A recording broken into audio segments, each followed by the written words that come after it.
चलिए, any question from the previous lecture. हम scope management पढ़ रहे थे, उसमें सारी चीजें पढ़ ली थी। प्रॉब्ली ये कंट्रोल स्कोप रह गया था, या कोई और चीज रह गई थी, या कोई चीज नहीं समझ में आ रही तो पूछ लीजिए। स्टडी कंट्रोल स्कोप हमने, मेरा ये ख्याल है कि हमने इलिस्ट्रेशन, स्कोप की डेफिनेशन, WBS पढ़ लिया था, वेरीफाई तक। तो आज ये पढ़ेंगे, उसके बाद will start the next topic. तो कोई क्वेश्चन तो नहीं है, कोई चीज ऐसी जो पिछले लेक्चर में समझ में नहीं आई, कोई चैलेंज, कोई does not make sense? No sir, okay. चलिए, तो हमने पढ़ा था कि रिक्वायरमेंट गैदरिंग नहीं होती, रजिस्ट्रेशन होती है, और डोमेन की नॉलेज चाहिए होती है, टर्मिनोलॉजी चाहिए होती है, तो ये आप समझते हैं। फिर आपको समझना होता है हमारी इंजीनियरिंग में कि रिक्वायरमेंट है क्या, प्रॉब्लम है क्या। और फिर अगर नहीं पता तो आप उसकी डिटेल क्रिएट करते हैं, इसको डिकम्पोज करते हैं, और फिर डॉक्यूमेंट करके कस्टमर को दिखाते हैं कि ये इसमें से कोई चीज़ मिसिंग तो नहीं है। और फिर प्रोजेक्ट शुरू करते हैं। ये सारी चीजें प्रोजेक्ट शुरू होने से पहले हो रही है। उसके बाद आप प्रोजेक्ट शुरू करते हैं और प्रोजेक्ट पे कोशिश करते हैं कि चेंज ना हो। तो चेंज अगर है तो there has to be a change request process, और जो भी प्रोसेस है वो आपको यहाँ से आएगा। और अगर चेंज हो रही है और अप्रूव हो गई है तो आप प्लान को अपडेट करेंगे। ठीक है ना? नॉर्मली चेंज हो रही है तो उसका मतलब है एक हफ्ते का काम बढ़ गया है, तो एक हफ्ते का काम बढ़ाएंगे और कॉस्ट बढ़ाएंगे। तो ये आपने करना है, लेकिन उसके लिए आप क्या करते हैं? Various analysis. वेरिएंस एनालिसिस आप देखते हैं बिजनेस के प्रॉब्लम में, जो कुछ आप करने जा रहे हैं उसको, बिजनेस को फायदा है कि नहीं है। और फिर चेंज कितनी आ रही है। वेरिएंस का मतलब है आप इम्पैक्ट एनालिसिस और वेरिएंस देते हैं कि जनाब ये काम 10 दिन में था, और अब जो आप काम करा रहे हैं वो 12 दिन में होगा, तो 2 दिन का काम की कॉस्ट। उसके लिए आपके पास ये रिक्वायरमेंट की डॉक्यूमेंट होना चाहिए। और ट्रेसेबिलिटी मैंने बताया था, ट्रेसेबिलिटी होनी चाहिए। और दूसरा ये कि परफॉर्मेंस भी देखनी चाहिए। हो सकता है कि परफॉर्मेंस की वजह से आपका जो है ना वो काम लोग नहीं कर रहे हो, तो परफॉर्मेंस होना चाहिए। ठीक है? तो ये तीन चीजें इंपॉर्टेंट है: परफॉर्मेंस, रिक्वायरमेंट और ट्रेसेबिलिटी। बाकी चीजें हैं लेकिन फिलहाल। ठीक है? तो यहाँ तक बात समझ में आ रही है कि ये टेक्निक है। वेरिएंस का मतलब है change in, variance in change requirement, variance in requirement. और फिर उसकी परफॉर्मेंस भी देखेंगे कि किसी इंडिविजुअल की वजह तो नहीं है, वक्त ज्यादा लग रहा है। ठीक है? और फिर रिक्वायरमेंट ट्रेसेबिलिटी। तो ये करने के बाद फिर आप मतलब ये आउटपुट है, ये टेक्निक है, ये उसका इनपुट है। तो स्कोप कंट्रोल करने में क्या करते हैं आप? देखते हैं कि कौन से फैक्टर हैं जो स्कोप को चेंज कर रहे हैं। बिजनेस को एक्चुअली देखते हैं कि आप बिजनेस से कोई फायदा हो रहा है कि नहीं हो रहा। फिर आपके पास एक चेंज कंट्रोल का प्रोसेस होता है। और फिर आप ये देखते हैं कि आपने प्लान कितना किया था और एक्चुअल में वेरिएंस कितना आ रहा है। ये परफॉर्मेंस की वजह से इशू आ रहा है तो फिर आप एक्शन लेते हैं किसी इंडिविजुअल की परफॉर्मेंस की वजह से। तो वो हम देखेंगे कि वेरिएंस कैसे देखा जाता है। ये तीन चीजें हैं। चेंज कंट्रोल का एक प्रोसेस होना चाहिए। जो भी चेंज आएगी वो डॉक्यूमेंट होगी, और अप्रूवल के लिए जाएगी, और अप्रूव होगी तो फिर उसकी ट्रैकिंग की जाएगी। ठीक है? तो अप्रूवल की नॉर्मली का चेंज कंट्रोल बोर्ड होता है, और चेंज कंट्रोल बोर्ड में कुछ लोग वेंडर के होते हैं, कुछ लोग ऑर्गेनाइजेशन के होते हैं। वो अप्रूव करते हैं तो फिर ये होता है। ठीक है? तो ये चेंज कंट्रोल बोर्ड आना चाहिए। कॉन्फ़िगरेशन मैनेजमेंट, अगर आपने प्लान चेंज कर रहे हैं या शेड्यूल चेंज कर रहे हैं तो उसमें चेंज होना चाहिए। कॉन्फ़िगरेशन मैनेजमेंट आपने सॉफ्टवेयर इंजीनियरिंग में पढ़ी होगी कि जो गिटहब यूज करते हैं वर्जन कंट्रोल सॉफ्टवेयर का, इसी तरह से रिक्वायरमेंट का वर्जन कंट्रोल, हर चीज़ का वर्जन होगा, खाली सॉफ्टवेयर का नहीं। तो अगर रिक्वायरमेंट चेंज हो रही है तो वर्जन 1 के बाद वर्जन 2 आया, वर्जन 2 के बाद वर्जन 3 आया, तो वर्जन 3 को लॉक होना चाहिए। ये कॉन्फ़िगरेशन मैनेजमेंट है। ठीक है? अच्छा। जी। कोई हम्म। सवाल है कोई?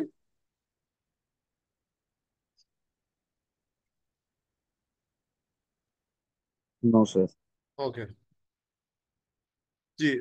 मैनेजमेंट बाय ऑब्जेक्टिव, ये वो है कि बिजनेस का प्रॉब्लम, कि बिजनेस जो आप फंक्शनैलिटी चेंज कर रहे हैं, ये किस वजह से कर रहे हैं। तो मैंने याद है अगर आपको यह बताया होगा कि जो फंक्शनल चेंज होती है या फंक्शनल रिक्वायरमेंट होती है, that has to be traced back from the stakeholder requirement, or stakeholder requirement should be traced back to the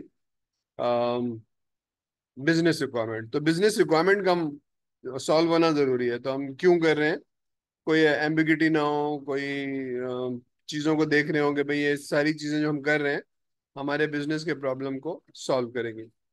तो ये है change, sorry, control the scope. इसमें कोई सवाल है तो पूछ लीजिए, otherwise we'll start another topic. जब तक सोच लीजिए कोई सवाल है तो, नहीं तो वील स्टार्ट अनदर टॉपिक। कोई सवाल है किसी को, कोई पूछना हो तो सर से पूछ ले, अदरवाइज हम टाइम मैनेजमेंट को थोड़ा सा देखेंगे।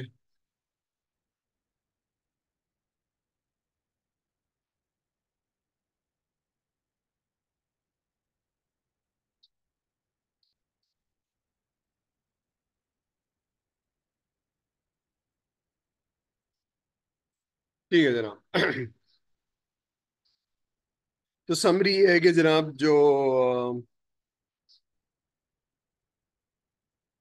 समरी है कि जो हमने टाइम या स्कोप को हमने कहा था कि प्राइमरी पैरामीटर होता है। स्कोप अगर अच्छी तरह से लॉक कर लिया तो अब ये देखेंगे कि टाइम किस तरह से एस्टिमेट करना चाहिए या शेड्यूल किस तरह से बनेगा। तो ठीक है, तो हमने ये देखा कि स्कोप को लॉक करने के लिए हमें डोमेन की नॉलेज चाहिए, स्कोप को लॉक करने के लिए हमें उसको डिकम्पोज करना चाहिए, और फिर स्कोप को कंट्रोल नहीं होने देना चाहिए। ठीक है ना, चेंज नहीं होने देना चाहिए, दैट इज कंट्रोल। अब हम ये देख रहे हैं कि एज्यूम करिए कि अगर आपने प्रोजेक्ट लॉक कर लिया है, आपके पास डोमेन के एक्सपर्ट्स हैं और आपने बहुत अच्छी तरह समझ लिया है, तो अब आप क्या करेंगे, उसका एक लिस्ट ऑफ टास्क बना लेंगे। ये काम करना है, ये काम करना है, ये काम करना है। अब हर काम करने में कितनी ड्यूरेशन लगेगी और उसकी सीक्वेंस क्या होगी, ये हम जरा समझने की कोशिश करते हैं। देर आर सर्टेन टर्मिनोलॉजीज जो हम सीखेंगे। अब ये है, हमने ये छह चीजें पढ़ेंगे हम इंशाल्लाह ताला। स्कोप मैनेजमेंट पढ़ लिया, टाइम मैनेजमेंट पढ़ रहे हैं, और कॉस्ट मैनेजमेंट पढ़ लेंगे, ये मिड टर्म के बाद पढ़ेंगे।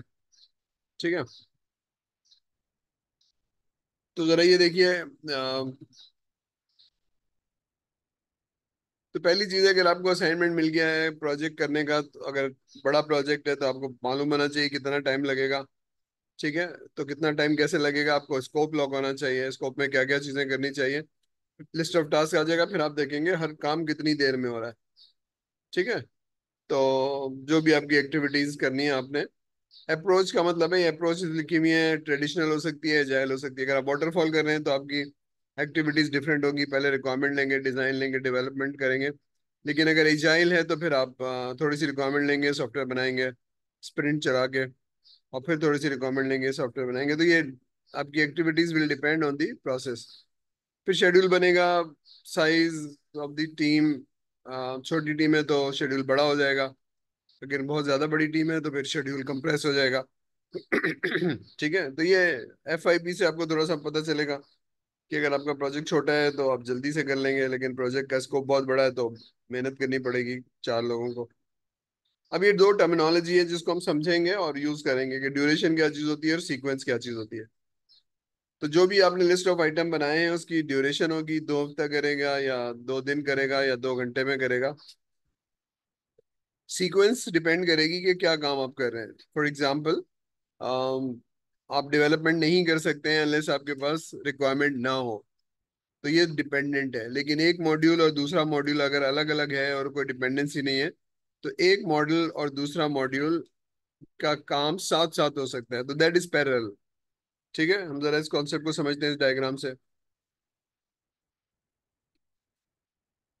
ठीक है, ये हमारा टिपिकल प्रोसेस है सॉफ्टवेयर का। रिक्वायरमेंट हो, आर्किटेक्ट हो, और डेवलपमेंट हो, टेस्टिंग। तो रिक्वायरमेंट लेने में 10 दिन लगेंगे, डिजाइन करने में 6 दिन लगेंगे, और डेवलपमेंट में, तो ये उसकी ड्यूरेशन है हर एक्टिविटी की। एक्टिविटी की एक्टिविटी है रिक्वायरमेंट लेना, एक्टिविटी है डिजाइन करना, और डेवलपमेंट करना।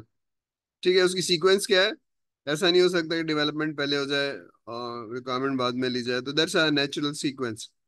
ठीक है, तो अभी हम देखेंगे, क्रिटिकल पाथ को समझने की कोशिश करेंगे। क्रिटिकल पाथ क्या चीज होती है जब हम टाइम एस्टिमेट कर रहे होते हैं।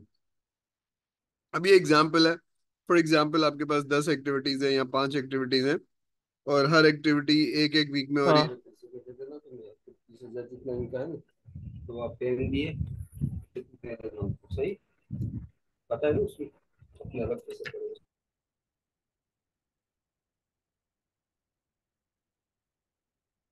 ठीक है, कुछ लोग बातें भी कर रहे हैं और पढ़ नहीं रहे हैं, तो मेरे ख्याल से फोकस करिए, वरना तो कोई मसला नहीं है। आप अच्छा है, 10 एक्टिविटीज हैं और हर एक्टिविटी एक एक हफ्ते में होती है, तो सारी चीजें पैरेलल हो सकती हैं, तो वो एक हफ्ते में हो जाएगी, क्योंकि ठीक है। लेकिन अगर सीक्वेंशियल है तो 10 हफ्ते लगेंगे, और अगर कॉम्बिनेशन है तो फिर देखते हैं कि जो चीज पैरेलल हो जाएगी वो जल्द रिड्यूस हो जाएगा टाइम। ठीक है, अब ये कॉन्सेप्ट से हम जरा क्रिटिकल पाथ को समझने की कोशिश करेंगे। ठीक है, तो हम बात कर रहे हैं दो चीजें, सीक्वेंस और ड्यूरेशन।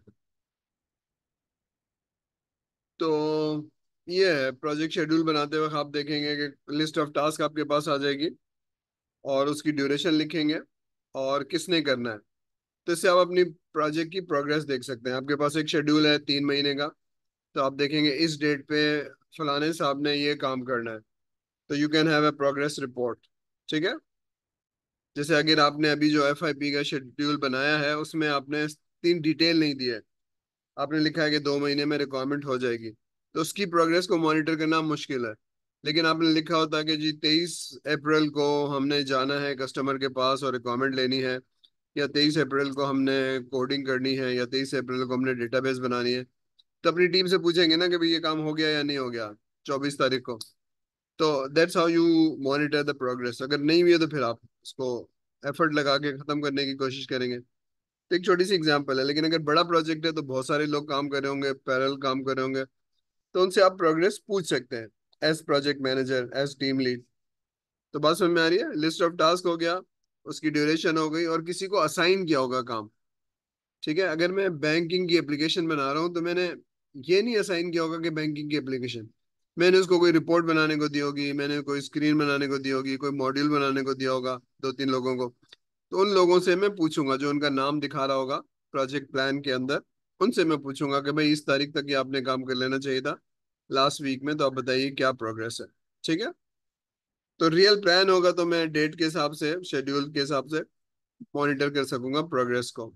ठीक है, तो शेड्यूल क्या करते हैं, आप लिस्ट ऑफ एक्टिविटी बना लेते हैं, उसको डिस्ट्रीब्यूट कर देते हैं पूरे प्लान के अंदर, फिर आप एलोकेट करते हैं रिसोर्स के अंदर।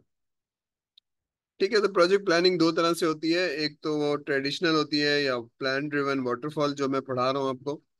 चेंज ड्रिवन की किसी और तरह से होगी, वो हम फिलहाल अभी नहीं पढ़ रहे हैं, तभी हम वाटरफॉल पढ़ रहे हैं। अब शेड्यूल कैसे बनता है इसको जरा हम देखते हैं, लेकिन ये प्री हम्बल है। बनाने से पहले आपको मालूम आना चाहिए कि जो भी आप कर रहे हैं सॉफ्टवेयर इंजीनियरिंग के अंदर, वो एग्जैक्ट शेड्यूल बहुत मुश्किल बन पाएगा। क्यों बन पाएगा भाई? उसकी वजह ये है कि आपको एक तो बहुत ब्लैक एंड व्हाइट में स्कोप नहीं होता है, अनलेस कि आप बहुत डोमेन के एक्सपर्ट हो और आप डोमेन को समझते हो, तब तो रियल स्कोप हो सकता है, वरना हो सकता है कि 90% स्कोप सही हो या 95% स्कोप सही हो। तो एक तो ये वजह हो गई।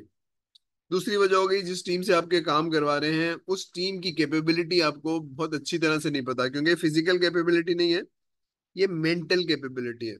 देखने में सब एक जैसे लग रहे हैं, लेकिन सबकी परफॉर्मेंस डिफरेंट होगी। दो लोग बहुत अच्छा काम करेंगे, दो एवरेज काम करेंगे, और दो पुअर काम करेंगे। तो जब काम करेंगे तब पता चलेगा। तो पहला फैक्टर हो गया स्कोप, दूसरा फैक्टर हो गया skill set of the team and their performance. तो ऐसा बहुत मुमकिन है कि एक आदमी की परफॉर्मेंस अच्छी हो, लेकिन वो मेंटली किसी परेशानी में हो और उसकी परफॉर्मेंस खराब हो जाए, तब भी वो एस्टिमेशन गलत हो जाएगी उन 4 दिन के लिए, उन हफ्ते के लिए। तीसरी चीज है कस्टमर का बिहेवियर। कस्टमर बहुत अच्छा है, रिस्पॉन्सिव है, हेल्दी कल्चर है, तो वो आपके साथ बैठेगा, काम करेगा, रिक्वायरमेंट देगा। लेकिन ऐसा नहीं है, तो फिर उससे काम पूछना, उससे रिक्वायरमेंट लेना, उसको देना एक चैलेंज हो जाएगा। इसको एज्यूम करिए कि अगर मैं दो बैंकिंग के साथ एप्लीकेशन बना रहा हूँ, एक है सिटी बैंक या स्टैंडर्ड चार्टर्ड बैंक, बहुत ऑर्गेनाइज्ड है, तो उनके साथ प्रोजेक्ट प्लान कुछ और होगा। लेकिन अगर वही सॉफ्टवेयर मैं नेशनल बैंक ऑफ पाकिस्तान के साथ बना रहा हूँ, तो क्योंकि वहाँ हेल्दी कल्चर नहीं है, लोग रिस्पॉन्सिव नहीं है, तो उसमें टाइम ज्यादा लग जाएगा। तो ये तीन बड़े बड़े फैक्टर हैं जिससे आपकी अनसर्टेनिटी बढ़ जाती है। यहां तक बात समझ में आ रही है? यू अंडरस्टैंड द, ये अभी तक जो बात हुई इसमें बात समझ में आ रही है भाई?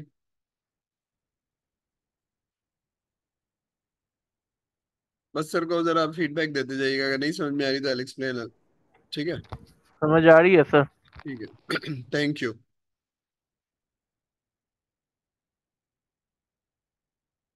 ठीक है, अब आपने विद ऑल दिस अनसर्टेनिटी, आपने जितनी नॉलेज अच्छी है, जितनी टीम के बारे में पता है, जितना ऑर्गेनाइजेशन के बारे में पता है, आपने प्लान बनाया। और प्लान बनाने के बाद ऑफन रिवाइज का मतलब ये है कि महीने डेढ़ महीने का, अगर एक साल का प्लान है तो महीने डेढ़ महीने में आप बहुत सारी चीजें सीख जाते हैं अपनी टीम के बारे में, ऑर्गेनाइजेशन के बारे में। तो फिर आप उसको रिवाइज करते हैं, कहते हैं नहीं ये ऐसे नहीं होगा, ऐसे होगा। तो वो प्लान जो है ना, वो थोड़ी सी फाइन ट्यूनिंग होती है अपनी टीम के बारे में, अपने रादर ऑर्गेनाइजेशन के बिहेवियर के बारे में, तो वो थोड़ा सा रिवाइज करते हैं आप। ठीक है, जो आपने देखा था initiation and then plan and then revise, जो मैंने आपको फेजेस दिखाए थे, तो ठीक है। तो ये है।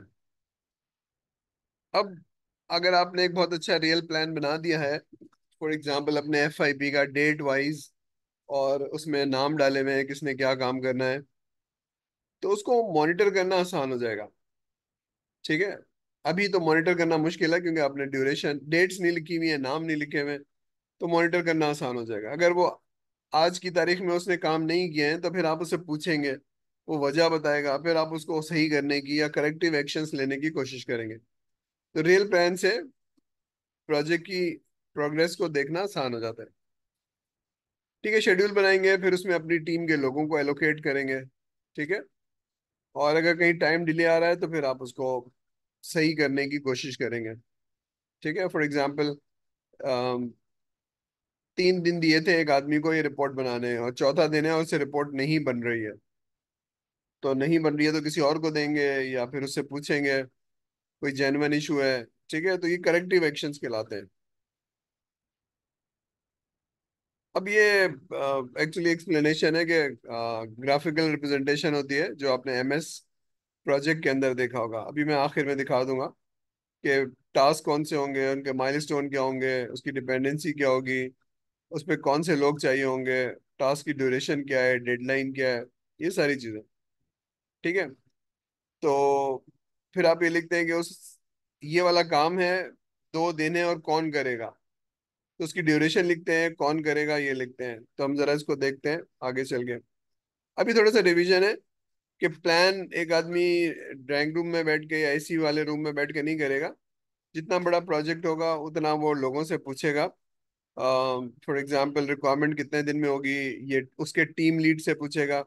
डेवलपमेंट कितने दिन में होगी, ये उसके टीम लीड से। फॉर एग्जाम्पल इसके नीचे 20 लोग हैं, तो 20 लोगों का शायद प्रोजेक्ट मैनेजर को जानना जरूरी नहीं है, लेकिन उनका जो टीम लीड है वो बता रहा होगा सर ये इतने दिन लगेंगे, क्यों लगेंगे। या हो सकता है वो इनसे पूछे कि आप मुझे डिटेल रिक्वायरमेंट दीजिए। तो ये हफ्ते लग सकते हैं, 10 दिन लग सकते हैं, या हो सकता है 2-2 महीने लग सकते हैं। फॉर एग्जाम्पल एक बहुत बड़ा प्रोजेक्ट है जो आप स्टेट बैंक से साथ करने जा रहे हैं, तो आप कहते हैं ये डेवलपमेंट बताओ, तो आप कहते हैं सर मुझे पहले इसकी रिक्वायरमेंट बताएं, इसका बिजनेस का प्रॉब्लम बताएं। तो हो सकता है कि रिक्वायरमेंट और डेवलपमेंट टीम जाके मिले और 3 दफा मिले, फिर बताया कि जी उसका प्लान क्या होगा। तो जितना आप प्रोजेक्ट को समझेंगे उतना आप प्लान बना सकेंगे। तो हो सकता है कि अभी क्लियर नहीं हो रहा है, तो you need to go and meet, और ये पता चलेगा तो फिर आप लिस्ट ऑफ टास्क बता पाएंगे कि जनाब इसमें 3 मीटिंग होंगी, फिर ये होगा, फिर 4 मीटिंग होगी, जनाब इसमें ज्यादा होगा, इसमें ज्यादा वक्त लगेगा, फिर आप उसको ये करेंगे, ये करेंगे। तो ये लिस्ट ऑफ टास्क है एक्चुअली। ये पहला लेवल हो गया, ये लेवल 1 हो गया, सॉरी 2 हो गया, ये 3 हो गया, ये 4 हो गया। तो प्लान में क्या होना चाहिए? प्लान में ये नहीं होना चाहिए कि जी हमने एक यूनिवर्सिटी की एप्लीकेशन बनानी है, LMS बनाना है, बल्कि ये होगा कि हमने जनाब एग्जामिनेशन का मॉड्यूल बनाना है, एग्जामिनेशन के मॉड्यूल में इतने स्क्रीन होंगे, ये रिजल्ट होगा, ये फलाना होगा। और फिर ये वाला जो स्क्रीन है वो कौन बनाएगा, और उस दिन उससे पूछ लिया जाएगा उसके 2 दिन बाद कि जनाब कितना काम हुआ। ठीक है। तो that's how you control your project. तो ये तो अभी आप लोग 4 लोग बना रहे हैं, लेकिन अगर 40 लोग बना रहे हो तो किसको क्या काम दिया है वो शेड्यूल होना जरूरी है। मेरे पास एक शेड्यूल होना जरूरी है। तो कुछ लोग यहाँ बैठे हुए हैं, कुछ लोग फर्स्ट फ्लोर पे बैठे हुए हैं, कुछ लोग लाहौर में बैठे हुए हैं। तो हर एक से मैं पूछ रहा हूँ, प्रोग्रेस पूछ रहा हूँ कि तुमने कितना कर लिया, तुमने कितना कर लिया। तो शेड्यूल होगा तो मैं पूछूंगा। तो ये समझ में आ रहा है कि मास्टर प्लान जितना कम प्रोजेक्ट होगा, जितना कम कॉम्प्लेक्स होगा, उतना जल्दी बनेगा, लेकिन जितना कॉम्प्लेक्स होगा उतना ज्यादा टाइम लगेगा। और इसमें तीन तरह से अप्रूवल होगा। एक तो ये कि फंक्शनैलिटी, फंक्शन क्या चाहिए। दूसरा होगा कि जनाब क्या हमें करना भी चाहिए, ये फंक्शनैलिटी तो देनी है, लेकिन ये फीजिबल भी है कि नहीं है, इस पे इतनी मेहनत लग रही है, कस्टमर हमें कॉस्ट दे भी देगा या नहीं देगा। तो अगर नहीं देगा तो फिर हमें ये प्रोजेक्ट नहीं करना चाहिए। दूसरी चीज ये कि कस्टमर जो है इसका बिहेवियर क्या है, मतलब ये हमें ठीक है। तो ये तीनों चीजें आपको देखनी होगी कि जी हमें कस्टमर के बिहेवियर, ऑर्गेनाइजेशन का। दूसरा ये कि हमें कॉस्ट वाइज फीजिबल है कि नहीं है। तीसरी चीजें हम कर भी सकते हैं, और ये सारी चीजें आपको देखनी होंगी प्लान के अंदर। ठीक है। ठीक है। तो ये वही डिवीजन है कि जनाब उसको WBS करेंगे, ब्रेक डाउन करेंगे। जितना आप ब्रेक डाउन करेंगे, जितना आप समझ पाएंगे, उतना अच्छा लिस्ट ऑफ टास्क बना पाएंगे। लिस्ट ऑफ टास्क बनाएंगे, फिर अब आपने उसकी सीक्वेंस और ड्यूरेशन देखनी है। ठीक है। मैं पहले बता चुका हूँ, इसलिए I am not explaining it again. ठीक है। तो शेड्यूल में क्या क्या, जब आपने बनाना है आपने प्रोजेक्ट का शेड्यूल FIP का, तो क्या क्या चाहिए आपको।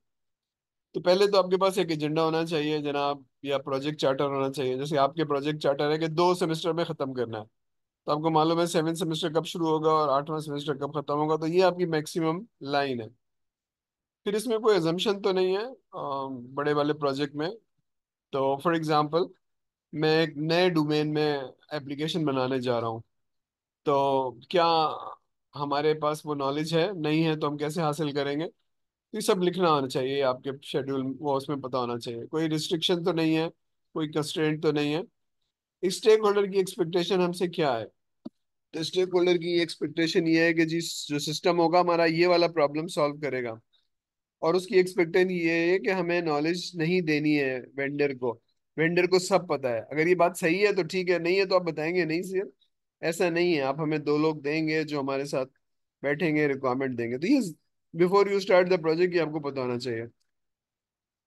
अब ये तो कंस्ट्रेंट हो गए, डेट हो गई, और बिजनेस नॉलेज हो गई। अब ये कि टीम मेंबर, अब आपने लिस्ट ऑफ टास्क बना ली अब अपने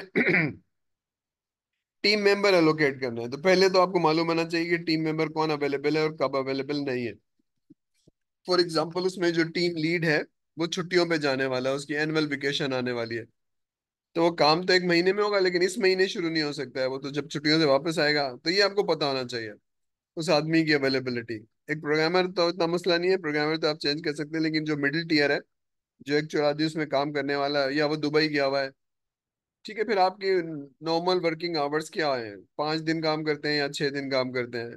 तो नॉर्मली है 5 दिन होता है, सैटरडे संडे ऑफ होता है। किसी सॉफ्टवेयर हाउस में सैटरडेज ऑफ नहीं होता है। ठीक है। जैसे हमारे यहाँ जब मैं था तो हमारे यहाँ अल्टरनेट सैटरडेज ऑफ होते थे।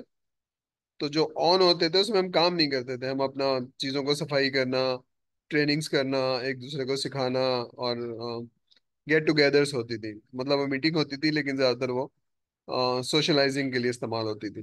ठीक है। तो ये है, तो आपको मालूम होना चाहिए कि टीम का क्या है। उसके बाद फिर आपने लिस्ट ऑफ एक्टिविटीज। अब लिस्ट ऑफ एक्टिविटीज में कौन सी टीम कहाँ जाएगी, तो इस काम करने के लिए ये स्किल सेट होना चाहिए, ये नॉलेज होनी चाहिए। और जब आप प्लान कर रहे होंगे तो उसमें आप ईद की छुट्टियाँ, रमजान में लेस आवर्स, और स्टाफ की वेकेशन, ये सब मेंशन करेंगे उसमें। आखिरी चीजें जब मैं प्लान बना रहा हूँ तो इसमें कोई रिस्क तो नहीं है। अब रिस्क बहुत सारे होंगे, लेकिन हम मिड टर्म के बाद पढ़ेंगे। रिस्क क्या हो सकता है। रिस्क एक क्या हो सकता है कि जनाब आप जो सॉफ्टवेयर तो बनाते रहे 3 साल से 4 साल से, लेकिन अभी हम जिस डोमेन में काम कर रहे हैं वो हमारे लिए नया है। Is that a risk? Yes.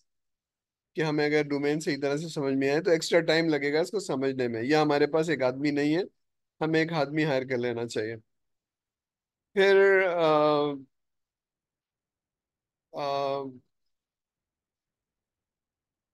जैसे अभी एक प्रोजेक्ट है जो सिस्टम्स कर रहा है दुबई में, लेकिन दुबई में जो शेड्यूल किया हुआ था वो एक हफ्ता 10 दिन तो बर्बाद हो गया ना, क्योंकि पानी आ रहा है, सैलाब आ रहा है, और जा नहीं सकते हैं, फ्लाइट्स उतर नहीं रही हैं। तो पूरा एक हफ्ता ये रिस्क है। हाँ, ये रिस्क है। अच्छा, ये 10 मिनट बाद बंद हो जाएगा, तो मैं 10 मिनट बाद आपको दोबारा से लॉग इन करना होगा। मेरे पास फ्री वर्जन है 40 मिनट। ये मुझे दिखा रहा है 10 मिनट बाद ऑफ हो जाएगा, तो फिर इसी दोबारा से लॉग इन कर लिएगा इसी पे। तो ये सारे रिस्क हैं, तो हम पढ़ेंगे what are the possible risk, और इनको आइडेंटिफाई करना, उनको एड्रेस करना जरूरी है, वरना फिर वो प्रोजेक्ट डिले होते रहेंगे। कुछ चीजें ऐसी हैं जो आपको हिस्टोरिकली पता होती हैं, कि जब एक आदमी बीमार हो सकता है, हाँ जी बिल्कुल हो सकता है। किसी आदमी का एक्सीडेंट हो सकता है, बिल्कुल हो सकता है। कोई आदमी छोड़ के जा सकता है, ये सारे रिस्क हैं। टूल का रिस्क हो सकता है कि जनाब आपको पता नहीं था, या आपके पास एक्सपीरियंस टीम नहीं थी, तो टूल पे कोई चैलेंज हो सकता है, रिक्वायरमेंट पे चैलेंज हो सकता है। ये सारे चैलेंजेस है। बजट पे हो सकता है। ये सारे चैलेंजेस है। अब हम क्रिटिकल पाथ देखेंगे। जब आप सीक्वेंसिंग देख रहे हैं, तो बड़े प्रोजेक्ट पे सीक्वेंसिंग कितनी इंपॉर्टेंट होती है वो थोड़ा समझाने की कोशिश करूंगा, और सीक्वेंसिंग होती क्या चीज़ है। तो क्रिटिकल पाथ है, एक कॉन्सेप्ट है, इसको समझना है आपको। और ये एग्जाम्स में भी पूछा जाएगा। ये सिखाना है एक्चुअली आप लोगों को, इम्पोर्टेंट इसलिए कि सिखाना है आपको। ये डेफिनेशन पढ़ लीजिए। सॉरी, क्रिटिकल पाथ में जब आप पढ़ेंगे तो माइलस्टोन है, एक्टिविटीज एंड ड्यूरेशन है। तो माइलस्टोन के कॉन्सेप्ट को समझते हैं हम, फिर एक्टिविटीज के कॉन्सेप्ट को समझते हैं, कि अगर आपने प्लान बनाना है तो व्हाट इज द माइलस्टोन। हमारे प्रोजेक्ट प्लान में विजिबिलिटी नहीं होती है, तो हम विजिबिलिटी कैसे लाएंगे। तो एक टर्मिनोलॉजी है, हम कहते हैं माइलस्टोन, ये काम हो गया है, और ये काम करने के लिए कौन कौन सी एक्टिविटीज थी और कितनी ड्यूरेशन थी। ठीक है, तो जरा ये हम समझते हैं। तो ये डेफिनेशन है, milestone is a significant event जिसकी कोई ड्यूरेशन नहीं होती, और ये करने के लिए बहुत सारी एक्टिविटीज होती हैं। ठीक है, मसलन रिक्वायरमेंट कंप्लीट हो गई, दैट्स ए माइलस्टोन। ठीक है, लेकिन रिक्वायरमेंट कंप्लीट कब होगी, जब आपने जो डिपार्टमेंट के लोग हैं उनसे 5-6 मीटिंग कर ली होंगी, और मॉडलिंग करके समझ लिया होगा, एनालिसिस कर ली होगी, फिर उसका एक एसआरएस बना लिया होगा।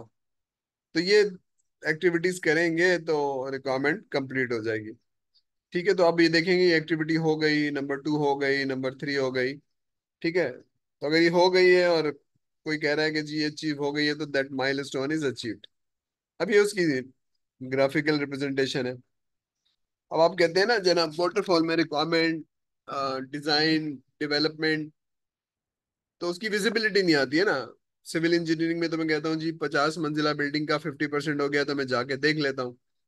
तो यहाँ पर नजर नहीं आता, तो वो ही मुझसे कहता है कि रिक्वायरमेंट कंप्लीट हो गई है, तो मैं कहता हूँ दिखाओ। ठीक है, तो क्या हुआ था जनाब, रिक्वायरमेंट कंप्लीट हो गई है, दैट्स अ माइलस्टोन, लेकिन उसमें ये एक्टिविटी 1 2 3, कौन सी एक्टिविटी, ये एग्जाम्पल है। ये 4 मीटिंग हुई थी, फिर हमने मॉडलिंग की थी, समझा था, सवाल जवाब हुए थे कस्टमर के साथ, फिर हमने उसको डॉक्यूमेंट बनाया था, एसआरएस नंबर 1 बनाया था, फिर उसको दिखाया था। दिखाया तो उसने कहा ये चेंज है, ये चेंज है, तो वर्जन 2 बना। तो ये सारी एक्टिविटी करने के बाद रिक्वायरमेंट फ्रीज हो गई, साइन ऑफ हो गई। अब ये 30% प्रोजेक्ट कंप्लीट हो गया, या जितने परसेंट भी हो गया। तो ये सारे काम हो गए, वी अचीव दिस माइलस्टोन। ठीक है, माइलस्टोन का कॉन्सेप्ट समझ में आ रहा है। दूसरा माइलस्टोन क्या है जनाब, आपने डिजाइन कंप्लीट कर लिया, आर्किटेक्ट बना लिया है। दूसरा माइलस्टोन क्या है जनाब, कोडिंग कंप्लीट हो गई है। ठीक है, तो ये जो एरो बने हुए हैं ये एक्टिविटीज हैं।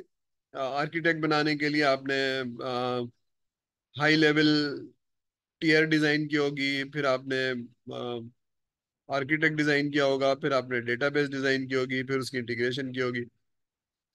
ठीक है, कोडिंग का मतलब है फिर आपने स्क्रीन्स रिपोर्ट्स बनाई होंगी, उसकी कनेक्टिविटी की होगी, फिर उसको इंटीग्रेट किया होगा मॉड्यूल के साथ। तो ये विजिबिलिटी लाने के लिए ये एक्टिविटी है। इन एक्टिविटीज की ड्यूरेशन होगी, कोई 2 दिन की होगी, कोई 4 दिन की होगी, कोई 10 दिन की होगी। तो ये एक्टिविटी है, इसकी ड्यूरेशन है, और ये माइलस्टोन है। यहाँ तक बात समझ में आ रही है, कोई मुश्किल तो नहीं पेश आ रही।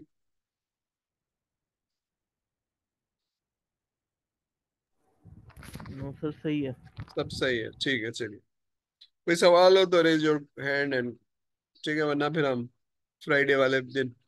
ठीक है, अब एक्टिविटी कैसे लिखते हैं आप प्रोजेक्ट के अंदर, जो आपने एमएस प्रोजेक्ट अगर ये लिखा हुआ है तो आप उसकी लिस्ट का नाम लिखते हैं, उसका उसमें कितनी रिसोर्स लगेगी, 2 दिन 4 दिन, वो लिखते हैं। और उसका एस्टिमेट टाइम लिखते हैं। और ये एग्जांपल्स हैं कि जनाब आप टेस्टिंग करेंगे, डेवलप करेंगे, ये करेंगे। ठीक है, तो इसकी ये एग्जाम्पल है। सॉरी, मैं आगे जाता हूँ, ये एग्जाम्पल है। अब ये लिस्ट ऑफ टास्क है जो सर ने बताया था शुरू के उसमें, कि जब भी आप प्लान बनाएंगे, लिस्ट ऑफ टास्क बनाएंगे, तो जितना आपको स्कोप समझ में आएगा आप ये लिस्ट ऑफ टास्क बनाएंगे। फिर ये आप 1 वीक लग रहा है इस काम को करने में आसानी के लिए, तो ये 1 वीक लग रहा है, ये उसकी ड्यूरेशन है। और लेकिन ये काम नहीं हो सकता जब तक ये वाला काम नहीं खत्म होगा, तो इसे प्री डिसेसर कहते हैं। फॉर एग्जाम्पल, रिक्वायरमेंट खत्म होगी तो डिजाइन और कोडिंग होगी, तो उसके बाद कौन सा होगा और इनमें कौन से लोग काम कर रहे हैं। तो जनाब ये वाला काम करने में जनाब ये मेरी टीम के अब्दुल्ला साहब लग रहे हैं, हनीफ साहब लग रहे हैं, बाबर साहब लग रहे हैं। तो ये है लिस्ट ऑफ टास्क, व्हेन और कौन करेगा। ठीक है, तो कौन करेगा और कब करेगा, और ये ड्यूरेशन है। ठीक है, तो ये वही चीज है।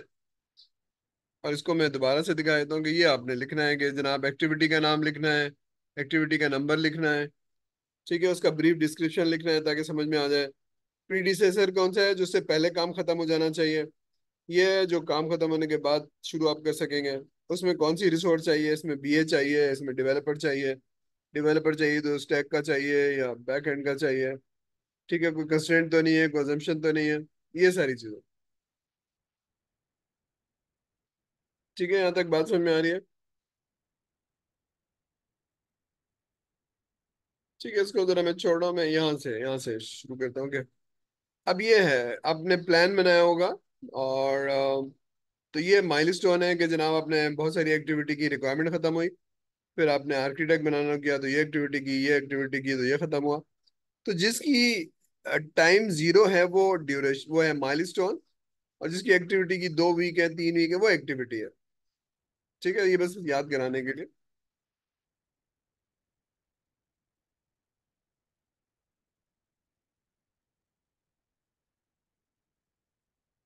ठीक है भाई, चलिए। अब मैं थोड़ा सा इम्पोर्टेंट, अच्छा 2 मिनट रह गए, उसके बाद ये आपको निकाल देगा तो दोबारा से लॉग इन कर जाएंगे, क्योंकि ये फ्री वर्जन है, दिखा रहा है अभी।